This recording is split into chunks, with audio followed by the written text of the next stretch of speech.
Okay, so welcome to Winchester Wellness Meets. Today we're meeting club captain at locally renowned St Cross Symondians Cricket Club, TomFoyle. So welcome, Tom. Thank you so much for doing this interview. My pleasure. Thank you. Can I ask, first of all, how did you get into cricket initially? I suppose really it stems straight from kind of family connections. My dad played a lot of minor county cricket, so it was kind of a natural progression. And just from as soon as I could kind of stand and hold something, I wanted to hit cricket balls, golf balls, whatever. So it kind of just happened. And then it was one of the main sports at school. So yeah, it just kind of grew from there. Oh, brilliant. So really organic. And then can you talk us? Very much so, yeah. Nice. Can you talk us a bit of kind of through your journey of how you got right up to club captain at St Cross? Yeah, so I suppose from about age 9, I started doing a lot of Winchester and district cricket, and that went straight into kind of Hampshire-based cricket. And I did Hampshire age group cricket from under 9 to or under 10 to under 19s.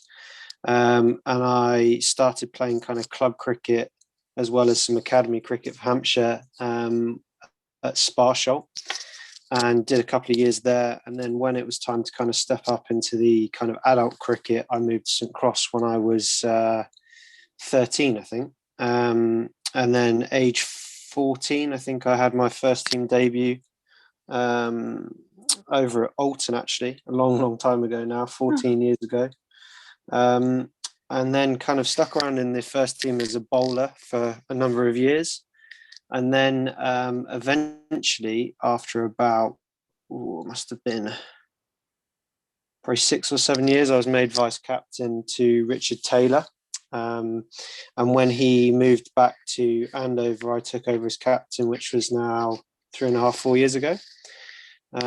So yeah, it's been a long journey at St Cross, but I've played there for a long time, and it's I've just kind of naturally grown at the club and learned from a lot of the senior players. And when I started playing at the club, I was with the likes of Matt Perry-Lewis, who's still at the club now, and a lot of the lads who were in the Hampshire setup. So it was kind of a very much close-knit group. And I think I'm kind of one of probably the only ones left in my age group now, because a lot of people have moved away for work and stuff and gone up to London.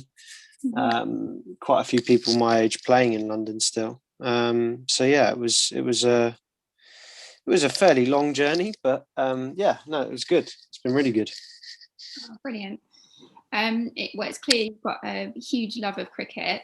So what do you find is kind of the biggest benefit for you playing this team sport? I think for me, it's I now I look at it and I use it as very much it's a lovely thing to be able to do, to get that kind of work-life balance, and the kind of teamwork that you get on a cricket pitch and the banter that you have is a huge part of kind of, I suppose, for a lot of people, keeping them mentally stable. But as much as it is an enjoyment, it's fun. You've got a lot of competition. You've got competition for places in the club. You've got a competition for stuff on the field. But yeah, I mean, when I first started playing cricket, it was very much I just absolutely loved it. I loved hitting balls, and yeah, it kind of naturally came from there. And it was great. It was the summer. You could be outside. It was a long game, so it meant you got a lot of kind of exercise, a lot of action. But yeah, stuck is the fact that it's a really great team game, and although a lot of the time you can be playing as an individual doing something as your role, it still always benefits the team. So yeah, I'd say the great thing about cricket is there's so many varieties. The varieties of the formats, from what you can do, from what you can watch, from what you can play. And yeah, it's just a great all-round game. It's got lots of different dimensions. So yeah, and with the changes that we've seen at St Cross in the last few years, with white ball cricket coming in and coloured kit, that's kind of rejuvenated it a bit. But the guys still love the all-day cricket as well. So yeah, it's a lovely balance. Yeah. Oh, I bet you really missed it through lockdown last year. Yeah, lockdown last year was weird. I mean, obviously we got a bit of cricket, but it was very much COVID-based cricket, so it was very different. But at the same time, it was fairly easy to implement, and the guys respected it. And at the end of the day, people just wanted to play. They didn't really mind if they had to jump through hoops, how much they had to stop and sanitize. You know, the rules and regulations of no changing rooms, no teas, no drinks after the game and stuff. That was all fine because people just wanted to be out playing cricket.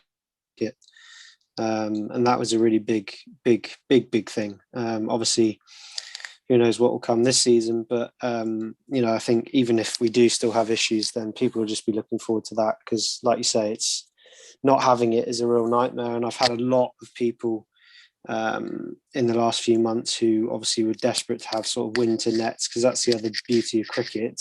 It's all year round. It goes all year. As soon as you finish the summer and finish the season, people are already starting to think about next year and winter training, and it's become quite a big, for a lot of blokes, it's a big mental part of it as well. Being able to meet up and chat to guys and have that banter and camaraderie is a big thing. So yeah. Yeah, sure. Okay, well, I know you went for a nice big cold cycle ride this morning. Yeah. What other kind of physical pursuits do you take part in? I mean, since the first lockdown, I've been doing a lot of running, but I did go probably a little bit too hard to start with and eventually got shin splints after about 6 weeks of running. Oh, no. So kind of slowed that down a bit and got back on the bike. So yeah, trying to do 60K on the weekend on the bike and then running in the week, with a mixture of a few little weight sessions. But to be honest, I'm personally one of those ones that struggles with the whole Zoom gym sessions. I'm, really missing the gym and being able to actually go and work out because I kind of need that motivation to really work out in the gym. So yeah, just mainly cycling and running and walking the dog. Yeah. That's it. Yeah.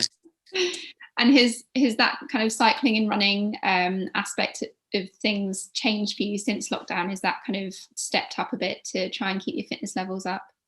Yeah, definitely, because obviously not having any CrossFit gym, not having any hockey, not being able to play golf, not having any cricket training, you really got to think about what you're going to do because if I didn't do exercise, I would just go mad, and I get really really stir crazy in the week. And after a long day, you need to sometimes just blow off some steam and go for a run or go on the bike. And yeah, it's definitely stepped up. The cycling's been fantastic because obviously it's less kind of impact on the body, but yeah, it's really stepped up. When you get stuck with what you can and can't do, you got to really push those things.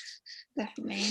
You mentioned some shin splints. Have you had kind of many injuries in your sporting history so far?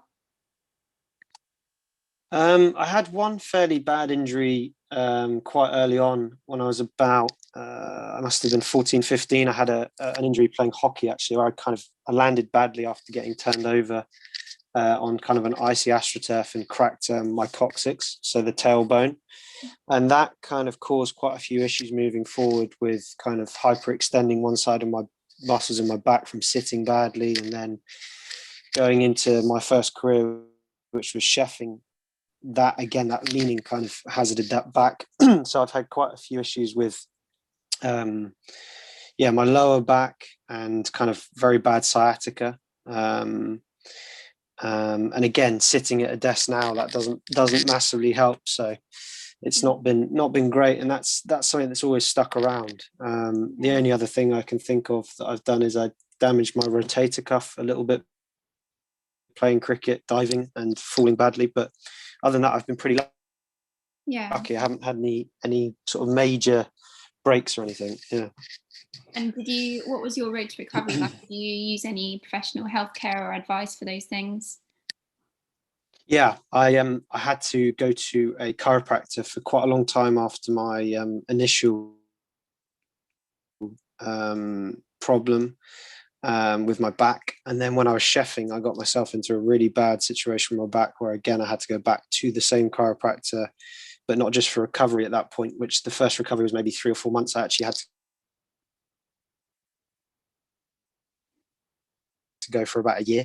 Once every sort of 3 or 4, he had to realign me because I got myself into a really bad situation with very disleveled hips, and it was really not good. And then kind of in the recent kind of stuff, I've been trying to look after myself as best as possible. But when it flares up, I go and see a guy in Winchester, actually, who I've seen for about 4 or 5 years, which it's very much, though, when it gets bad, I go and see him because I try my best to look after myself better than I was. But again, sometimes you just can't catch it. So, yeah. Yeah, that's the end goal, isn't it? To be able to manage and kind of look after yourself and prevent injury as much as possible. But absolutely, yeah. Like you say, sometimes you just need that little bit of extra advice or, something hands-on.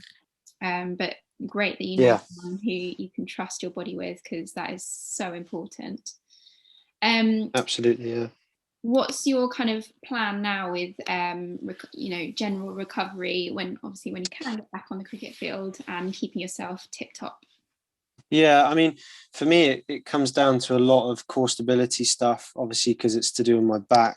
And I find that just getting that balance right between my kind of working life and sport, and making sure I am doing enough exercise, because I think it's funny, I've had people in the past who I've spoken to are kind of scared to go and exercise when they're a bit sore, or they don't want to push it too much. And I find actually that sometimes if I'm slightly aching or whatever, if I go and do that exercise and I do some sort of exercises for core stability or stretching or yoga or something like that, it kind of gets things going again. And I think for me and my body personally, it's trying to stay as active as possible, because if I don't exercise and I don't get that balance right between sitting at my desk, traveling and whatever, that's when I get the injuries. Because if I've been sat still all week and then go and play cricket on a Saturday and you're out all day, you're on your feet all day, if you're a bit tired, you don't stand right, you don't maybe walk properly, because I've got, I have to wear arch supports in my shoes because I've got quite high arches. So if you don't get all those little things right, you then end up getting the injuries and you get the sores and the back flares up and stuff. So it's really just for me, keeping a really good balance. I'm not a big one. I don't massively like self-medicating with painkillers and stuff. So it's a lot of hard work on, like I said, core stability and stuff. Yeah. Trying to support my bad back that's already there. Oh, it sounds like you're kind of really in tune with your body now. So you've kind of gone through that journey and kind of what you need and when. Sometimes the difference between someone who hasn't necessarily had injury before is they might choose to go and do the wrong type of exercise, but it seems like kind of what you need at absolutely. And listening to your body is a massive thing. I've learned these things by making mistakes, to be honest, and not listening to my body, unfortunately. And when it was bad, it was very bad. And now I've got the control over it. It's been a lot better. But yeah, like you say, a lot of people will either do the wrong exercises, or they'll do this and do that, or they'll try and do something too early, and then they end up hurting other things. Like my back problem originally, I kind of didn't probably do the exercise I was meant to do when I was 15, 16. So I ended up putting the injury somewhere else and kind of deferring the pain to somewhere else. And then obviously muscles trying to protect things, and it just got to, a horrific place. So that monitoring and going and seeing someone when I need to get that advice and get those exercises is, very important. Yeah, brilliant. Oh, it's so interesting. Well, I bet you're looking forward to the upcoming 2021 season out on the field. Fingers crossed. Yeah, fingers crossed. And obviously, hopefully, we won't hear about any injuries about you this year. But if you need any kind of core stability work or Pilates, then do get in touch with us, and we'd love to come down to the club and help you guys out. Yeah, absolutely. Mobility work as well, stretching sessions and stuff like that, if you ever need any direction. Yeah, no, I think that's actually something that needs to be brought in actually more and more, because a lot of injuries could easily be prevented, especially when it comes to cricket, because I think there's a little bit of a lack of understanding of warming up and warming down. I mean, it's weird. It's kind of gone full circle. Like, you look at people talk about the olden days of the Bothans and all of this, people who used to drink and eat and just smoke and not do things right. But I remember growing up and watching my dad. He'd warm up and he'd warm down. And I look at the guys who, I have to really drag them out there to do a proper warm up. I have to really push them with, our coach. And after the game, a few of the fast bowlers might have a stretch, but not many. But it really is something that, we need to try and drive to do a little bit more of. I know that Marvin, our overseas, who came over from South Africa, their mentality to warming up and kind of stretching and looking after themselves is totally different. He would have his own kind of regime that he'd do. So yeah, there's definitely something that can be done on that side of things. Yeah, lovely. And just finally, if there was someone listening who's kind of thinking about getting into cricket, or they think they might like to give it a go, where can they find St Cross? And I know, and it's a really friendly club, so give us a little bit about kind of how they can contact St Cross. Yeah, so obviously probably the easiest way to contact St Cross is either via our social media pages or on the internet, but while we're not obviously there at the moment, I can always be contacted by anyone. I have lots of people get in contact with me via email and via phone, which my details can be found on the website as well under the captain's page. And yeah, I mean,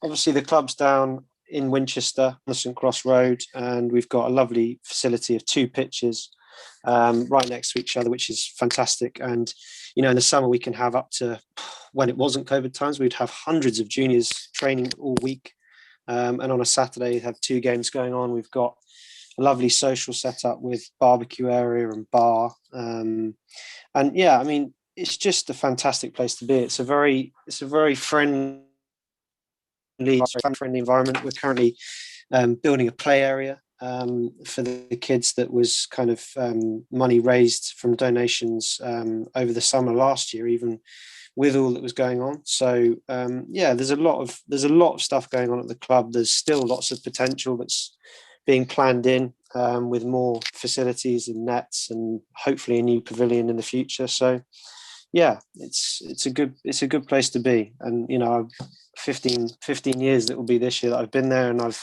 enjoyed every year of it. So yeah. Oh, brilliant. It sounds fantastic. Really hope to see you down there this summer. Yeah, absolutely. All right, well, thank you very much, Tom. And if anyone else out there needs some help with staying well, physiotherapy, osteopathy, or Pilates, please get in touch. All the details will be on the information below.